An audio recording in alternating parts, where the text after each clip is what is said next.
Admiral Ta Min Park stood motionless before the massive holographic display, his weathered hands clasped behind his back. The blue light from the projection cast eerie shadows across his face as he studied the alien representatives. Their smiles seemed too perfect, too rehearsed, like actors performing in a well-coordinated play. The Galactic Council delegation consisted of 5 different species, each more exotic than the last. The tall, graceful luminary with their phosphorescent skin, the sturdy, crystal-backed Thorians, the serpentine Nide with their mesmerizing eye patterns. Yet despite their alien appearances, Park could read their body language well enough to sense deception. "We welcome humanity to the greater galactic community," the luminary representative announced, spreading all 4 arms in what was supposedly a gesture of peace. "Your species has shown remarkable progress in achieving faster-than-light travel." Park nodded politely, but his mind was racing. 20 years of military service had honed his instincts, and right now, every one of them was screaming danger. The Council's enthusiasm felt forced, their praise hollow. It reminded him of predators luring prey with sweet sounds. In the command center behind him, Captain J1 Lee worked quietly at her station, her fingers dancing across the holographic interface.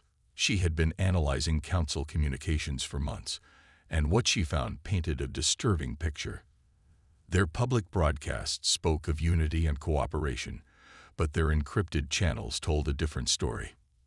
"Admiral," J1 called softly, keeping her voice low enough that the Council representatives couldn't hear. "Another discrepancy in their trade proposals. The resource requirements they're demanding don't match their stated industrial needs." Park acknowledged with a slight tilt of his head. The Council claimed they wanted to establish fair trade routes, but their demands for rare earth elements and heavy metals far exceeded any reasonable requirements. They were either stockpiling resources or deliberately trying to drain Earth's reserves. The meeting dragged on for hours. Each proposal from the Council seemed designed to slowly restrict human expansion while appearing generous on the surface. Access to their technology came with strict limitations. Trade routes were carefully controlled. Even cultural exchange programs had peculiar restrictions. Deep beneath the Pacific Ocean, in a facility known only to a handful of people, Intelligence Officer Yuna Kim was making a breakthrough. Her team had finally cracked a higher level of Council encryption, and what they found confirmed their worst fears. "Play it again," she ordered, rubbing her tired eyes. The holographic recording flickered to life, showing the Council's Supreme Commander Du Hyun in a private session with his inner circle. "These humans advanced too quickly." Du Hyun's translated voice filled the room. "Their rate of technological progress is unprecedented. In mere centuries, they've gone from primitive combustion engines to rudimentary faster-than-light travel. If left unchecked, they could surpass us within generations." Another Council member spoke up, their crystalline form shimmering. "The containment protocols must be implemented immediately. We cannot risk another incident like the Zenith Rebellion." Yuna's hands trembled as she sent the recording to Admiral Park's secure channel. The pieces were falling into place. The Council's excessive enthusiasm, their carefully structured deals, their insistence on helping humanity integrate into galactic society. It was all a facade. Back in the meeting chamber, Park's personal device vibrated silently. He glanced at the message from Yuna and fought to keep his expression neutral. The Council representatives were still talking about cultural exchange programs, unaware that their true intentions had been exposed.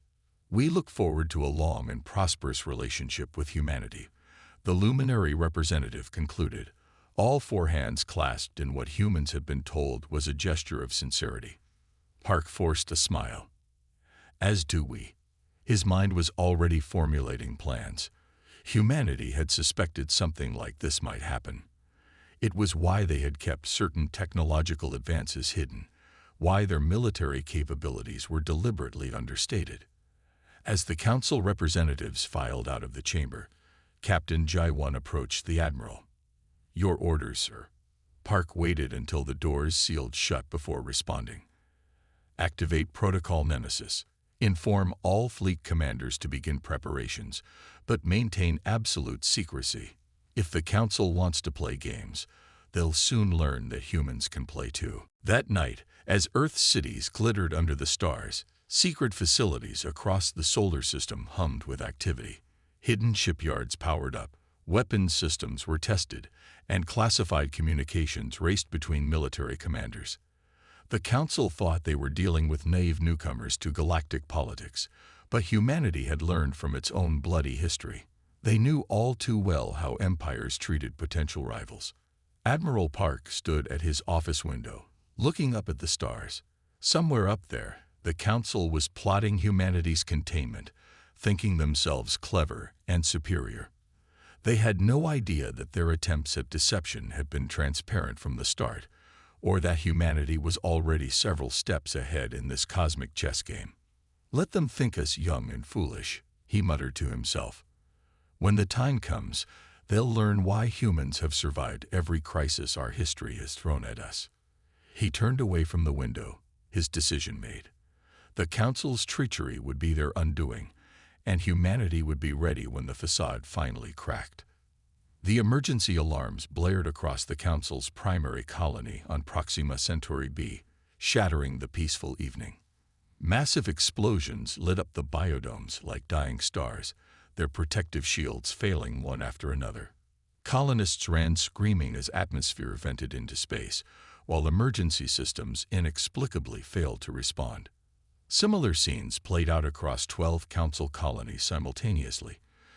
Defense platforms went dark. Communication arrays fell silent. Supply ships in orbit lost power and drifted helplessly. The coordinated attack was devastating in its precision and timing. In the Council's emergency session chamber, Security Chief He Jin stood before the assembled representatives, his holographic display showing what appeared to be damning evidence against humanity. Sensor logs, communication intercepts, and debris analysis all pointed to Earth-based technology. "The evidence is conclusive," He Jin declared, his voice carrying across the stunned chamber. Human stealth ships were detected near each colony before the attacks. Their weapon signatures matched perfectly with the destruction we witnessed. This was a coordinated strike against the Council. The chamber erupted in shouts of anger and calls for immediate retaliation. Images of the devastation played on massive screens. Burning habitats, dead colonists floating in space, children crying in emergency shelters. The Council's carefully crafted image of peaceful cooperation shattered in an instant. But in her underground command center on Earth, Colonel Sun Mi Kang watched the proceedings with a grim smile. Her cyber warfare team had been waiting for something like this, their systems primed to intercept and analyze every bit of Council data traffic. "Run it through the quantum decoder again," she ordered, studying the streams of intercepted communications. "Focus on the transmissions from the hour before the attacks." Her team worked tirelessly, sifting through the digital chaos. Lieutenant Min Seo's fingers flew across his console as patterns emerged from the noise. "Colonel, you need to see this," he called out, voice tight with urgency. The decoded transmissions painted a very different picture. Council ships had been in position hours before the attacks. Defense systems hadn't failed, they had been deliberately disabled by Council command codes. The entire operation had been planned months in advance. While Sun Mi's team gathered evidence, the Council moved swiftly to punish humanity. Trade routes were closed. Military vessels surrounded the Sol system. Economic sanctions crashed Earth's markets within hours. The message was clear. Humanity was to be isolated and crushed. Earth's diplomatic corps played their part perfectly. Ambassador Jin Woo appeared before the Council, his voice trembling with carefully rehearsed fear as he pleaded for mercy. "Humanity had no part in these attacks," he begged. "We are a peaceful species seeking only to learn from our galactic neighbors." The Council dismissed his pleas. Security Chief He Jin presented more evidence, fabricated sensor logs showing human ships near the collection points.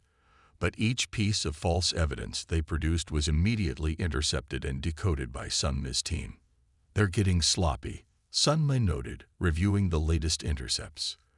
They were so confident in their encryption that they didn't bother hiding their tracks well. She forwarded another batch of decoded transmissions to military command. On the surface, Earth appeared to be buckling under the sanctions. Ships remained in port. Factories reduced production. The public was told to prepare for hardship. But deep beneath the surface, in hidden facilities across the solar system, humanity's real response was taking shape. Military command activated the emergency protocols they had prepared for exactly this scenario. Hidden shipyards powered up. Concealed weapon systems came online. The pieces that humanity had carefully positioned over decades began moving into place. Colonel Sun Mi's team continued their silent war in the digital realm. Every council transmission was intercepted, every command decoded, every piece of intelligence analyzed. They built a complete picture of the council's deception, the planning, the execution, the false flag operation designed to justify crushing humanity.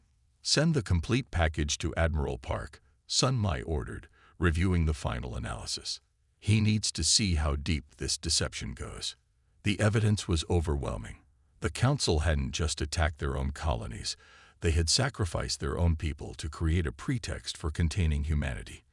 The casualty numbers had been deliberately inflated. The destruction had been carefully staged for maximum emotional impact. While the council congratulated themselves on their successful operation, they remained unaware that their every move was being watched, recorded, and analyzed. They didn't realize that their attempt to chain humanity had only served to unleash something far more dangerous: humanity's capacity for righteous vengeance. In his command center, Admiral Park reviewed the evidence collected by Sun Mi's team. His expression remained neutral, but his eyes burned with cold fury. The council had shown their true nature, and humanity would respond in kind. Not with the barbaric destruction they had been accused of, but with something far more precise and devastating: the truth. The countdown to humanity's response had begun. The council thought they had caged a primitive species. They were about to discover they had awakened a sleeping giant instead. Deep beneath the crimson surface of Mars, General Sang-Ho Choi walked through the vast underground chamber that had been humanity's best-kept secret for 3 decades. The massive cavern, stretching 15 kilometers in length, housed Project Dark Fleet, humanity's ultimate insurance policy against alien aggression. Overhead, automated construction drones buzzed like metallic insects, welding panels and assembling components with inhuman precision. The air hummed with the sound of quantum forges shaping exotic materials into weapons and armor far beyond anything humanity had revealed to the Galactic Council. "Status report," Sang-Ho called out as he entered the central control hub. Holographic displays sprang to life around him, showing the progress of dozens of warships in various stages of completion. Commander Minji Kang looked up from her station, her eyes bright with fierce pride. "The Retribution will be ready for systems testing within 48 hours, General. The quantum drive core is already running at optimal efficiency." The Retribution was a masterpiece of human engineering, a warship that represented decades of hidden technological advancement. While humanity had presented itself to the Council as barely capable of basic faster-than-light travel, they had in fact mastered technologies that would make their supposed superiors tremble. Workers in environmental suits swarmed over the Retribution's hull, like ants on a massive steel beast. The ship's dark matter armor absorbed light, making it appear as a ship-shaped void in space. Its quantum weapons could tear holes in reality itself, while its defensive systems could bend space-time to deflect enemy fire. "Show me the weapon systems," Sang-Ho ordered, and a new set of holograms appeared. The ship's main gun used concentrated dark matter to create localized singularities, artificial black holes that could tear enemy vessels apart at the atomic level. Secondary weapons included quantum phase torpedoes that could bypass any known shielding technology. Minji pulled up another display showing the fleet's support vessels. "The stealth corvettes are already complete. We can deploy them within 6 hours if needed." The smaller ships were designed for hit-and-run attacks, carrying weapons that could disable Council vessels without destroying them. In another section of the shipyard, engineers tested the quantum communication systems that would allow the fleet to coordinate attacks faster than light itself. The Council's primitive subspace communications would be useless against an enemy they couldn't even detect coming. "What about the crew?" Sang Ho asked, watching as another section of the Retribution's hull was sealed into place. "All personnel have completed advanced combat training in the simulators," Minji reported. They'd been practicing with the actual systems for months while maintaining their cover duties in the regular fleet. The deception had been perfect. Every human ship that visited Council space had been carefully designed to appear primitive. Weapon systems were deliberately underpowered, engines were throttled back, and sensor capabilities were masked. The Council thought they were dealing with technological infants. A warning light flashed on one of the displays. "Council long-range patrol approaching Mars orbit," an officer reported. "Standard surveillance pattern." Sang Ho smiled coldly. The Council ships would see exactly what they expected. A few small research outposts and mining operations on the surface. The quantum camouflage systems hiding the underground facilities had never failed. "Begin power-up sequence for the Retribution's core," he ordered. "It's time to see what she can really do." Deep in the ship's heart, the quantum drive hummed to life. Dark energy coursed through conduits of exotic matter, generating power levels that would have made Council scientists weep with envy. The ship's AI systems came online, their quantum processors capable of calculating combat solutions faster than organic minds could comprehend. Minji supervised the power-up sequence from her station. "All systems nominal," she reported. "Quantum containment fields are stable. Dark matter weapons primed for testing." Around the Retribution, other ships of the Dark Fleet waited in their berths. Destroyers equipped with reality-shearing weapons, carriers that could launch swarms of AI-controlled fighters, support ships with medical and repair facilities far beyond anything the Council possessed. "The Council thought they could cage us," Sang Ho mused, watching the massive ship come to life. They never understood what they were dealing with. Humanity learned long ago never to put all its eggs in one basket. The project had been started shortly after humanity's first detection of alien radio signals. While the public focused on peaceful contact, military leaders had prepared for the worst. Every technological breakthrough had been carefully hidden, every advancement disguised. "Final system checks complete," Minji announced. "The Retribution is ready for her first full power test." Sang Ho nodded, satisfaction evident in his expression. "Begin the test sequence. Let's show our crew what humanity's real technology can do." The massive ship's systems powered up to full capacity for the first time. In orbit above, the Council patrol ships continued their routine surveillance, completely unaware of the power awakening beneath Mars's surface. Soon, very soon, the Council would learn the true cost of their treachery. Project Dark Fleet was humanity's answer to alien aggression, not just a collection of ships, but a statement of human determination and ingenuity. When the time came, the Council would learn that their attempts at containment had only served to unleash something far more dangerous than they could have imagined.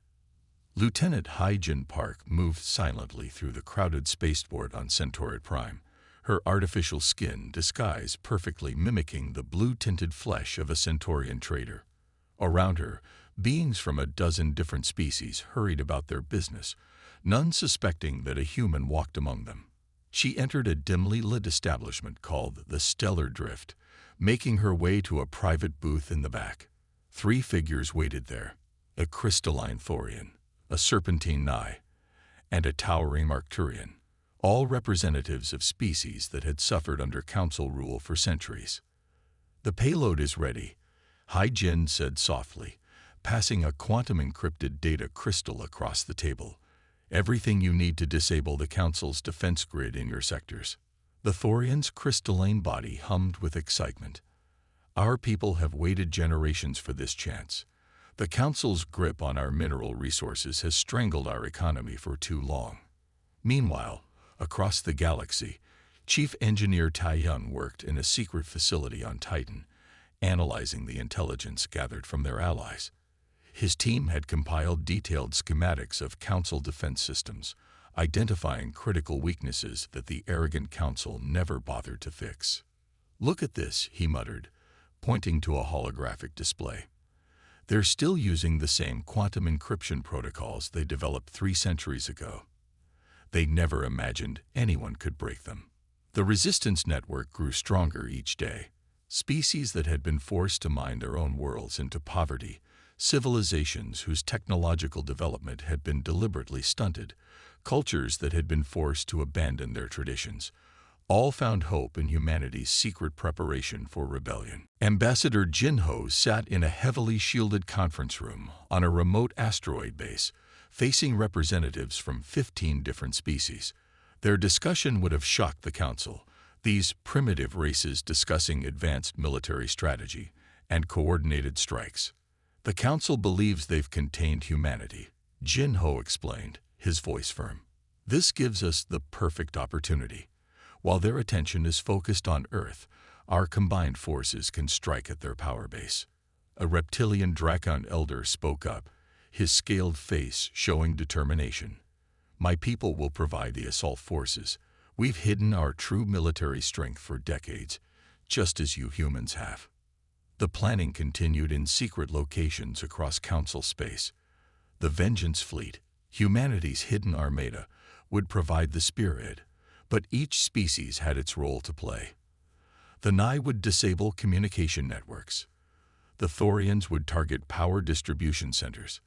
The Arcturians would lead ground assaults on Council facilities. Lieutenant Hai Jin continued her covert meetings, coordinating with resistance cells on hundreds of worlds. The Council's arrogance had created the perfect environment for rebellion. They never suspected that their subjugated species were capable of such organization. "The Council sees us all as children," she told a group of resistance leaders. "They believe their technological superiority makes them invincible. They forget that desperation breeds innovation." Back on Titan, Tai Young's team made another breakthrough. "We've cracked their command and control protocols," he announced to the project leaders. "When the time comes, we can shut down their automated defense systems across entire sectors." The Council remained blind to the growing threat. Their spies reported only what they expected to see: oppressed species struggling under sanctions, primitive civilizations barely maintaining their technology. The Council's own prejudices made them perfect targets for deception. Ambassador Jinho finished another round of secret negotiations, securing the support of 3 more species for the coming uprising. Each new ally brought unique capabilities to the coalition: the Dracon's stealth technology, the Nay's biological weapons, the Thorians' quantum computing expertise. "Our enemies believe themselves to be shepherds guiding lesser races," Jinho told his fellow conspirators. They never considered that the sheep might be wolves in disguise. The pieces moved carefully into place. Supply caches were established in forgotten asteroid fields. Training camps operated in the shadows of gas giants. Communication networks were tested and secured. The Alliance of Free Worlds took shape in secret, preparing for the moment when the Council's dominion would be challenged. Lieutenant Hai Jin received reports from her network of informants. Council worlds were ripe for rebellion. Their security forces were stretched thin, their leadership complacent. The Council's own policies had created the conditions for their downfall. "They thought they could control us all forever," she wrote in her encrypted report to command. "But they never understood that oppression only breeds stronger resistance." The stage was set for a revolution unlike anything the galaxy had seen before. When the Council finally realized the truth, it would be too late. Their carefully maintained image of superiority would shatter, and the combined might of humanity and its allies would reshape the galactic order. In his command center, Ambassador Jinho reviewed the final preparations. Signals were in place, forces were ready, and the Council remained ignorant of their doom. Soon, very soon, the galaxy would learn that no empire, no matter how ancient or powerful, could survive the combined will of those it had tried to enslave. Admiral Temin stood on the bridge of the Retribution, watching the tactical display as thousands of ships moved into their final positions. The moment he had prepared for his entire career was finally at hand. The Vengeance fleet waited in the void, cloaked and undetectable, surrounding 12 of the Council's most vital installations. "All ships report ready, Admiral," his communications officer announced. The crew worked with practiced efficiency, their movements precise and controlled. There would be no mistakes today. "Send the signal," Min ordered. "Operation Reckoning begins now." Across vast distances of space, quantum communications carried his command to the waiting fleet. In 12 different locations, human warships shimmered into existence like deadly ghosts materializing from nothing. The Council's sensors had no warning, no time to react. Captain Jaiwan's battle group appeared directly above the Council's primary shipyards at Proxima Centauri. The massive construction facility stretched for kilometers, building the ships that had helped maintain Council dominance for centuries. Her voice was calm as she gave the order. "All ships, weapons free. Target their defense platforms first." The dark matter cannons of her fleet opened fire. Reality itself seemed to tear as artificial singularities appeared among the Council's defensive installations. Shields that could withstand conventional weapons proved useless against weapons that bent space itself. At the Council's central communications hub, Commander Sunma's task force struck with surgical precision. Quantum phase torpedoes passed directly through the station's outer defenses, materializing inside critical systems. The Council's entire faster-than-light communication network began to collapse. Supreme Commander Du Hyun received the reports of attacks with disbelief. "Impossible," he shouted at his staff. "Their technology is primitive. We've monitored their development for decades." But the evidence of his eyes could not be denied. On every screen, Council forces were being systematically destroyed by weapons they couldn't comprehend. Human ships seemed to ignore the laws of physics, appearing and disappearing at will, their weapons bypassing the strongest defenses. The retribution led the assault on the Council's military headquarters. Admiral Min watched with grim satisfaction as the station's supposedly impenetrable defenses crumbled. "Launch boarding parties," he ordered. "Secure their command center." Across the galaxy, the carefully coordinated attack unfolded. Council ships found their quantum drives disabled by targeted electromagnetic pulses.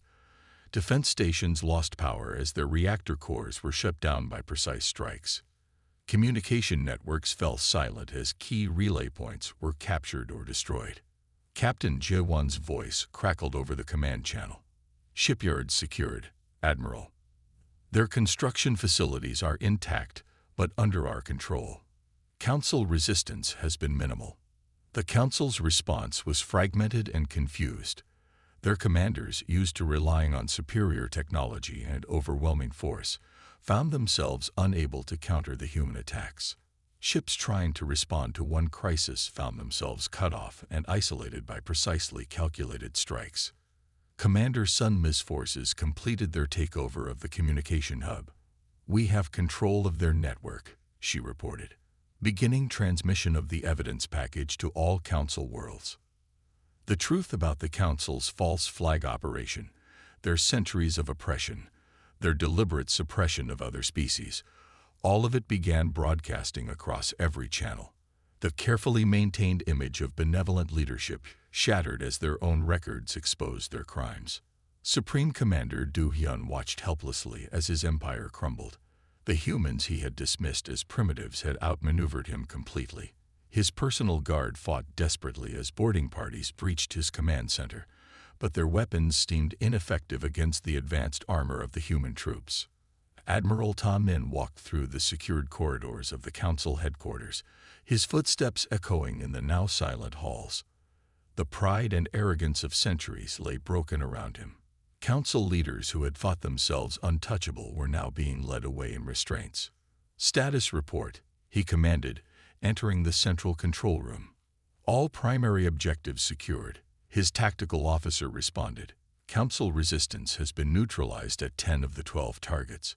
The remaining 2 are expected to surrender within the hour." The operation had taken less than 3 hours from start to finish. Centuries of Council dominance had been broken by a single, perfectly executed strike. Their supposedly superior technology had proved useless against weapons and tactics they hadn't even known existed. Supreme Commander Du Hyun stood before Admiral Ta Min, his usual confidence replaced by shock and fear. "How?" he asked simply. "How did you hide all this from us?" Ta Min allowed himself a small smile. "You saw what you expected to see. Your own prejudices blinded you. While you watched for primitive weapons and basic ships, we built something far beyond your understanding." The Vengeance fleet began securing additional Council facilities, but there was little resistance now. The truth of their deception, combined with the overwhelming display of human military power, had broken the Council's will to fight. Across the galaxy, oppressed species rose up as they received word of the Council's fall. The carefully planned revolution began on 100 worlds simultaneously. The Council's remaining forces, cut off from command and coordination, could do nothing to stop it. Admiral Ta Min returned to the bridge of the Retribution, watching as the new order took shape. Humanity had struck not just with weapons, but with truth and justice. The Council's empire of lies had fallen, and from its ashes, something better would rise. Colonel Hae-yun stood before the massive communication array on Freedom Station, watching as the truth spread across the galaxy like wildfire. On countless screens, evidence of the Council's crimes played in an endless stream. Secret recordings, classified documents, and hidden surveillance footage exposed centuries of systematic oppression. "Send the next data packet," she ordered her team. "Focus on the mining colony massacres. The people need to see everything." The broadcast showed Council forces crushing worker rebellions on crystal mining worlds, their own security cameras documenting atrocities they never thought would see light. Footage of starving children on agricultural worlds that had been forced to export their entire food production played alongside luxury feasts in Council estates. Captain Min Seok's fleet arrived at Dracon Prime, just as the local population stormed the Council's administrative centers. His ships provided cover as the reptilian species reclaimed their ancestral seats of power. Council ships attempting to bomb the revolutionaries found themselves trapped between orbit and ground-based weapons that had been hidden for decades. "The Council compound is secured," a Dracon commander reported. "Their officials attempted to destroy evidence, but our teams were prepared. The data cores are intact." Across the galaxy, similar scenes played out on hundreds of worlds. Species that had been forced to act subservient for generations revealed their true strength. The Thorians activated massive crystal warriors they had grown in secret caverns. The Nai unleashed biological weapons that specifically targeted Council security systems. Colonel Hae-yun received constant updates from the uprising worlds.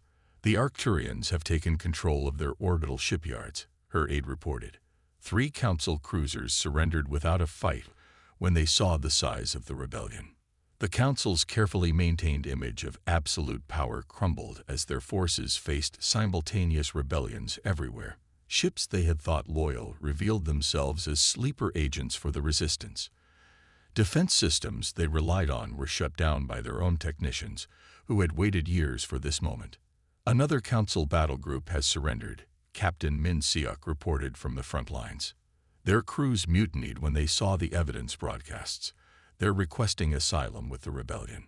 On the industrial world of Nexus II, factory workers turned their automated assembly lines into weapon factories.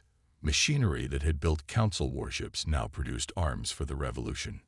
The skills the Council had taught them to maintain their war machine were now being used to destroy it. Hae-yun coordinated with resistance leaders across multiple sectors. "Keep the pressure on their command structure," she advised. "Don't give them time to regroup or establish new communication lines." The Council's remaining loyal forces found themselves isolated and overwhelmed. Centuries of oppression had taught their subjects patience and cunning. Now that patience was paying off as carefully planned rebellions executed with precise coordination. Min Seok's fleet arrived at another battle zone. this time supporting the crystalline Thorians as they reclaimed their mineral-rich homeworld. Council mining operations that had scared their sacred mountains were shut down as crystal warriors emerged from hidden chambers. The Council never imagined we could retain our warrior traditions, the Thorian leader told Minseok. They thought they had turned us all into miners and servants. Their arrogance was their weakness. The revolution gained momentum with each passing hour. Council propaganda networks were hijacked to broadcast the truth. Space stations that had served as Council control centers became coordination points for the rebellion. The oppressors' own infrastructure was turned against them. Haeyun watched satisfaction as another sector declared itself free of Council control. The carefully gathered evidence, combined with the visible success of the uprising, convinced even neutral worlds to join the revolution. Systems that had waited on the sidelines chose their moment to strike. The Council's forces in the Centauri sector are in full retreat, her tactical officer reported. Local defense forces have seized control of all major installations. Their commander is requesting terms of surrender. Minseok's ships provided crucial support as newly liberated worlds established their own defenses. Council forces attempting to retake lost territory found themselves facing not just human technology, but the combined strength of multiple species fighting for their freedom. They never understood what they created, Haeyun told her staff as they coordinated another series of strikes.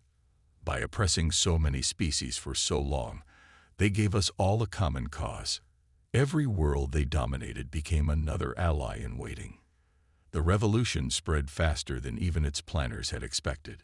Species that had been enemies under Council rule found common ground in their shared struggle for freedom. Ancient rivalries were set aside as the greater goal of liberation took precedence. In her command center, Haeyun reviewed reports from across the galaxy. Council strongholds were falling one after another, their defenders either surrendering or joining the revolution. The evidence of their crimes had broken their remaining legitimacy. "Launch the final broadcast package," she ordered.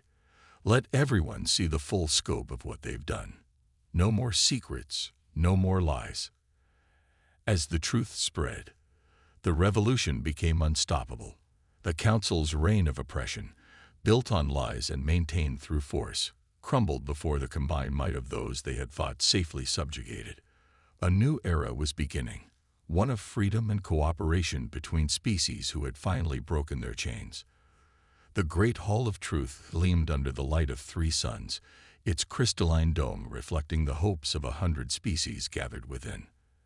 Admiral Ta Min stood at attention as former Council leaders were brought before the assembled representatives.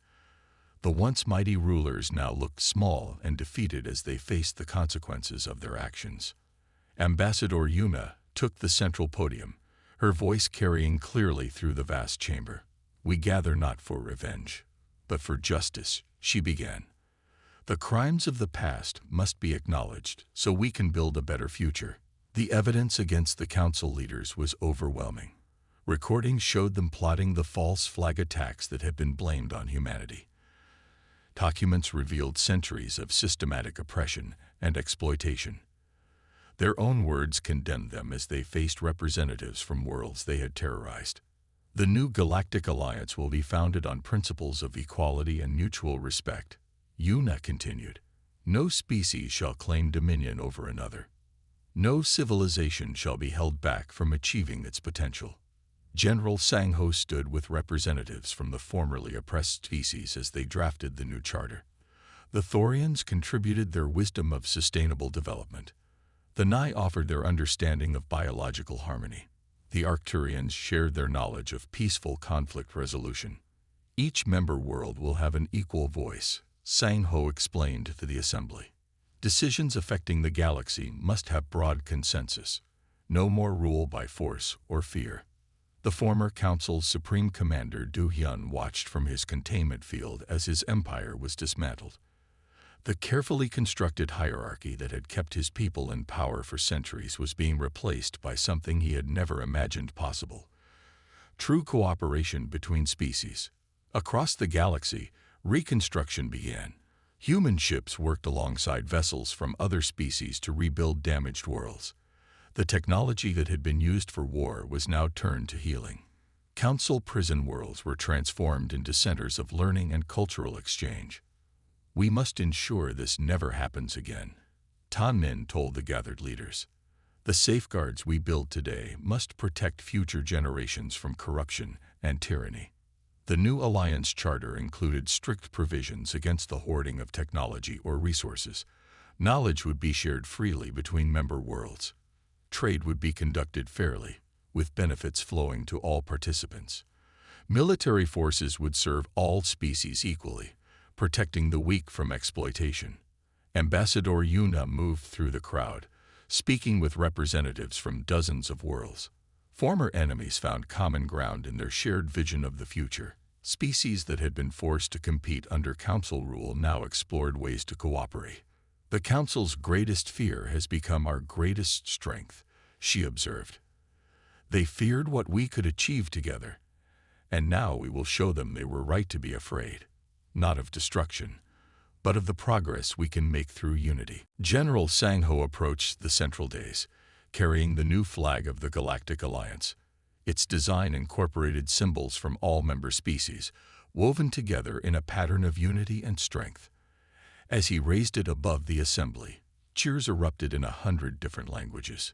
The former council chambers, once a symbol of oppression, were transformed into a center of cooperation and learning. Libraries were opened containing knowledge that had been restricted for centuries. Research facilities were established where scientists from all species could work together. "Let this be remembered as the day when the galaxy chose a new path," Tan Min declared. "Not one of dominion and fear, but of partnership and hope." The gathered representatives signed the Alliance Charter one by one.